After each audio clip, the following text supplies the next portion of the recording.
Actuellement au chômage, libre de tout contrat et à la recherche de nouveaux challenges, l'ouverture du mercato hivernal a rallumé la flamme de l'espoir chez eux. Pendant ce compte à rebours d'un mois, ils n'auront qu'un seul objectif, retrouver très rapidement les terrains. S'ils ont bien un avantage en commun, c'est celui de pouvoir signer dans le club de leur choix. Aujourd'hui, on va s'intéresser de plus près à ces Sénégalais sans club actuellement. Cette liste est bien sûr loin d'être exhaustive et ne regroupe que les joueurs les plus connus. Je vous mettrai en description le lien où vous pouvez trouver la liste complète des Sénégalais qui sont actuellement sans club.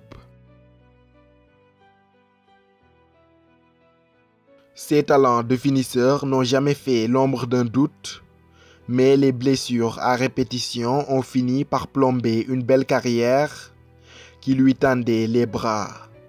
Transféré du FC Metz à West Ham pour 5 millions d'euros à l'été 2014, Diafra Sakho vivait pourtant sous les ordres de Sam Allardyce, l'une des plus belles périodes de sa carrière. Dès son arrivée chez les Hammers de West Ham, il enchaîne but sur but et termine la saison 2014-2015 avec 10 réalisations. Une prouesse remarquable pour un joueur qui débarque d'un club de deuxième division française. Mais au fil des saisons, le Sénégalais se blesse de plus en plus et devient de moins en moins indispensable. Largué sur le banc de touche et en fin de cycle chez les Hammers, le joueur formé à Génération Foot décide après 3 ans et demi passés au club de s'engager avec le Stade Rennais pour se relancer. Mais hélas, il ne sera plus le même joueur. En Bretagne, le Sénégalais n'inscrit que 3 petits buts et sera prêté l'été suivant au club turc de Bursaspor. En Turquie, il boucle la saison 2018-2019 avec seulement 3 buts à son actif en 20 matchs. À l'aube de cette saison, Bursaspor le rapatrie illico à Rennes. Lors du mercato estival de 2019, il disposait d'un bon de sortie à Rennes mais n'a pas pu trouver un nouveau point de chute jusqu'à la fermeture du marché des transferts. Diafra Sakho s'est ainsi vu contraint de rester dans une formation rennaise où l'entraîneur Julien Stéphan le bannit complètement de ses plans. Conséquence, l'ancien Hammers ne discute aucune minute avec les Bretons en Ligue 1 cette saison.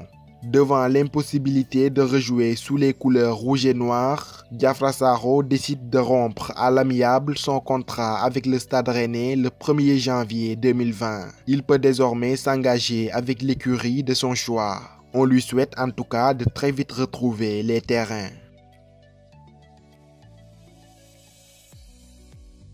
En conflit ouvert avec son entraîneur Paulo Sousa et les dirigeants des Girondins de Bordeaux, Younous Sankharé n'a pas foulé les pelouses depuis le 24 mai 2019. La raison de ce divorce est que le club bordelais reproche à Sankharé son manque de professionnalisme et surtout ses nombreux écarts de conduite. D'ailleurs, selon les informations relayées par le journal L'Équipe, Sankharé aurait manqué une dizaine de séances d'entraînement l'été dernier. De son côté, le Sénégalais n'a pas complètement nié les faits, mais précise que les séances d'entraînement manquées ne sont pas les seules raisons de sa mise à l'écart, avant d'ajouter ceci. Quand on veut noyer son chien, on dit qu'il a la rage.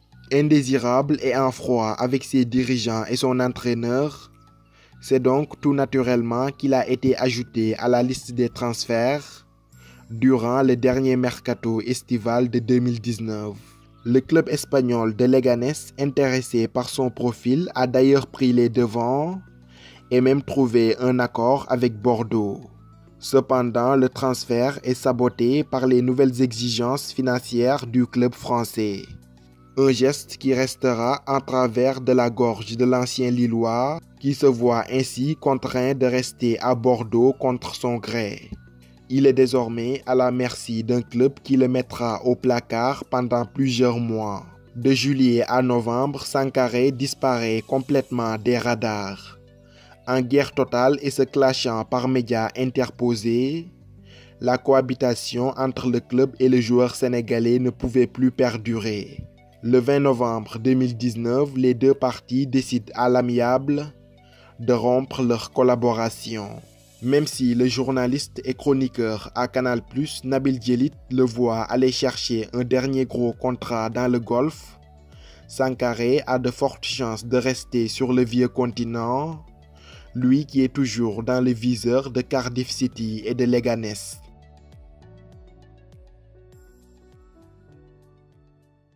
C'est un après-midi de 26 mars 2019 que la carrière de Cheikh Ndoye a complètement basculé. Ce jour-là, le Sénégal affronte le Mali au stade Léopold Sédar Senghor de Dakar en amical. Cheikh Ndoye est victime d'une rupture des ligaments croisés. À partir de cet instant, les mauvaises nouvelles s'enchaînent pour le natif de Rufisque. Suite à ses examens médicaux, Ndoye apprend qu'il manquera la CAN 2019. Et comme pour ne rien arranger, le club de Birmingham City décide de ne pas prolonger son contrat. À la fin de son prêt à Angers, le milieu de terrain sénégalais se retrouve sans club à l'ouverture du mercato estival de 2019. En quête désespérée d'un nouveau challenge, Cheikh Ndoye ne trouvera malheureusement pas un nouveau point de chute jusqu'à la fermeture du marché des transferts. Son âge avancé, 32 ans, et sa blessure contractée en mars 2019 ont sans aucun doute joué en sa défaveur. En janvier 2020, l'ancien joueur du SCO d'Angers se fixera comme principal objectif de trouver un nouveau point de chute, lui qui sort à peine de sa période de convalescence.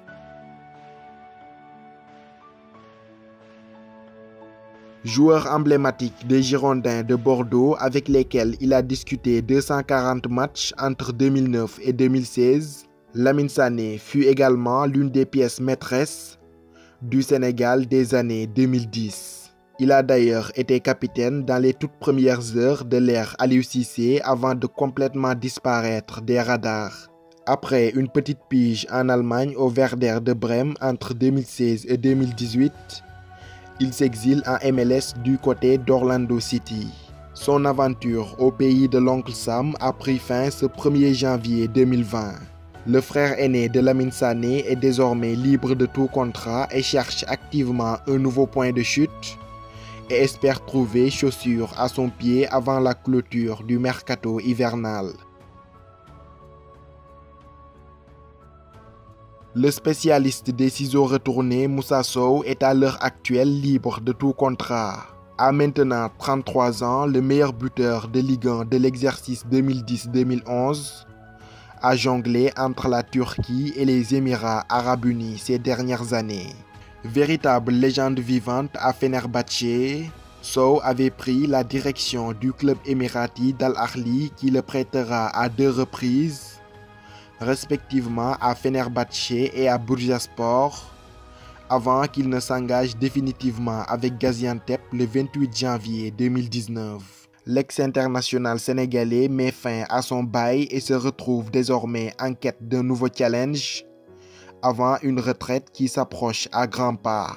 En plus de Diafra Sakho, Younous Sankaré, Cheikh Ndoye, Lamine Sané et Moussa Sow, Bouna Koundoul inactif depuis 2016, l'arrière droit de 34 ans Issa Sissoko, Victor Bendia qui était de l'aventure lors des Jeux Olympiques de Londres en 2012 et le portier Lys Gomis, grand frère d'Alfred Amigo Gomis, sont tous à la recherche d'un nouveau point de chute.